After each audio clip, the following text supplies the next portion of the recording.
안녕하세요. 이번 시간에는 퍼실리테이션을 좀 더 어떻게 활용하면 좋을지에 대해서 좀 말씀을 드리고 싶습니다.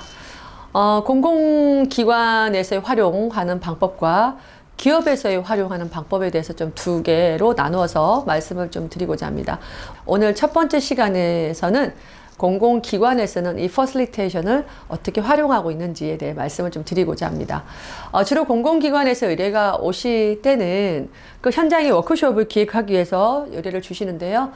주로 그 현장 워크숍은 이제 주민 참여 워크숍이라든지 또 그 공공의 이익을 위한 또 다양한 워크숍을 의뢰하시기도 합니다. 그리고 갈등을 좀 해결할 수 있는, 즉 갈등의 소지가 많이 있는 현장에 대한 어떤 워크숍을 기획할 때도 저희한테 의뢰를 좀 주시기도 하십니다. 주민 참여 워크숍에 대해서 조금 더 구체적으로 말씀을 드리고 싶은데요. 리빙랩 프로젝트라는 것이 있습니다. 요즘 다양한 지자체에서 정보 예산을 받아서 지역사회의 문제를 개선해서 우리가 살고 있는 지역이 훨씬 더 퀄리티가 있고 훨씬 더 여러 가지 개선되고 좋아지는 이런 것들을 결과물을 내는 사업입니다. 아주 훌륭한 사업이죠. 근데 이 리빙랩 사업은 리빙랩이라는 것은 살아있는 실험실이라는 뜻이고요.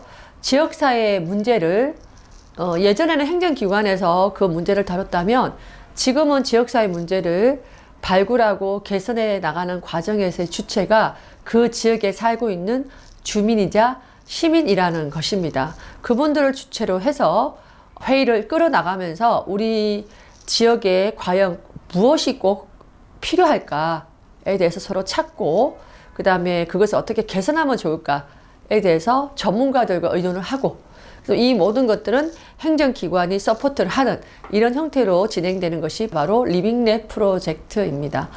그런데 이런 리빙랩 프로젝트를 진행을 하기 위해서는 이것 또한 집단 토론으로 이루어져 있죠. 그러다 보니까 우리가 앞에서 다루었던 퍼실리테이션이라는 개념이 굉장히 중요하게 활용이 될 수밖에 없습니다.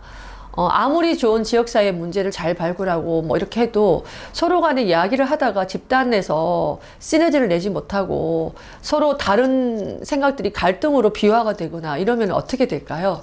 그래서 실질적으로 모든 집단 토론의 가장 큰 베이스는 바로 이 퍼실리테이션 개념이 또는 역량이 참가자들과 또 이것을 진행하는 분들에게 갖춰져 있냐라는 것입니다. 그래서 저 같은 아무 그 지역의 이해관계에 얽혀져 있지 않은 사람을 전문 FT를 실제 그런 토의를 이끄는 사람으로서 많이 좀 이렇게 연결을 해 주시려고 하고 있고요.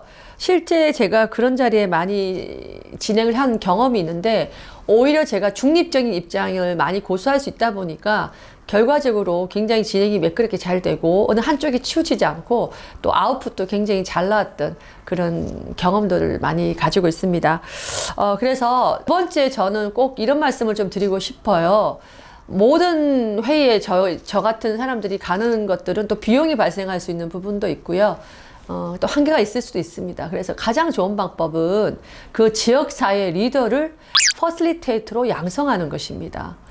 사실 리더의 역할이 굉장히 지역사회에서 크지 않습니까? 그런데 간혹 어떤 경우에는 이 지역사회에서 그 리더 분들이 모든 것들을 좌지우지하는 경우가 많이 있는 걸 봤어요.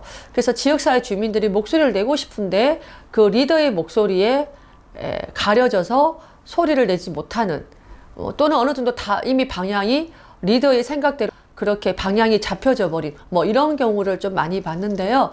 저는 그래서 이 리더들에게는 이 중립자로서의 퍼실리테이터 역할이 반드시 더 필요하다고 저는 생각이 듭니다. 그래서 최근에 제가 이 퍼실리테이터 양성 과정을 많이 운영을 했는데요. 제가 얼마 전에 모 땡땡 지역, 그 경남에 있는 모 그 군입니다. 땡땡 군에 가서 그 다양한 마을 주민들, 지역사회 주민들을 FT로 좀 이렇게 자격증 과정까지 연결해서 제가 굉장히 역량을 많이 올려드렸습니다. 그 중에서 마을 이장님이 오셨어요. 마을 이장님이 오신 이유를 우리가 자기소개할 때 들어봤는데 자기는 이게 너무 필요하다. 자기가 그 마을 회의를 주관하는 경우 굉장히 많으시대요. 하루에 몇 번씩 회의를 주관하시는데 이게 쉽지가 않다. 많은 사람들의 의견을 잘 모으고 하는 건 쉽지가 않아서 이걸 배우고 싶다라고 오셨습니다. 근데 이제 굉장히 열심히 배우셨고요. 수료 과정이 끝나고 저희가 심화 과정까지 연결을 했는데 이분이 뭐라고 이야기를 하시냐면요. 또 본인도 그렇게 얘기하시고 본인 주변에 있는 분들도 말씀하세요. 우리 이장님이 달라졌어요 라고 말씀하십니다. 굉장히 약간은 사람은 굉장히 좋으신데 굉장히 딱딱하고 사무적이고 좀 이런 부분이 좀 계셨는데요. 굉장히 유연해 주셨다고 말씀을 하시더라고요. 굉장히 표정부터 달라지시고 미소 지으시고 굉장히 유연하게 진행을 하신다라는 말씀을 많이 전해 들었습니다.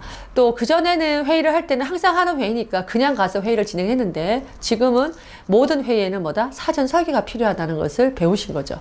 그래서 촘촘하게 설계를 하시고 특히 시간 설계도 하셔서 예를 들면은 시작은 있으나 끝을 알 수 없는 회의가 아니라 시작과 끝나는 시간까지가 정확하게 정해져 있는 회의를 진행을 하신다고 합니다. 그러면 마을 주민들도 언제 시작해서 언제 끝나는지도 아니까 어느 정도 가이드라인이 있다 보니까 굉장히 적극적으로 동참을 잘 해주신다고 합니다. 그래서 이런 사례를 봤을 때 저는 지역 사회의 그 리더라는 분들은 이 퍼실리테이션 교육은 리더십 역량 강화로 꼭 반드시 필요한 교육이 아닌가라는 생각이 좀 듭니다. 자, 오늘은 공공기관에서의 필요한 그런 퍼실리테이션 의뢰를 부분을 좀 살펴봤는데요. 다음 시간에는 이 퍼실리테이션을 기업에서 어떻게 활용하는지에 대해서 좀 살펴보도록 하겠습니다.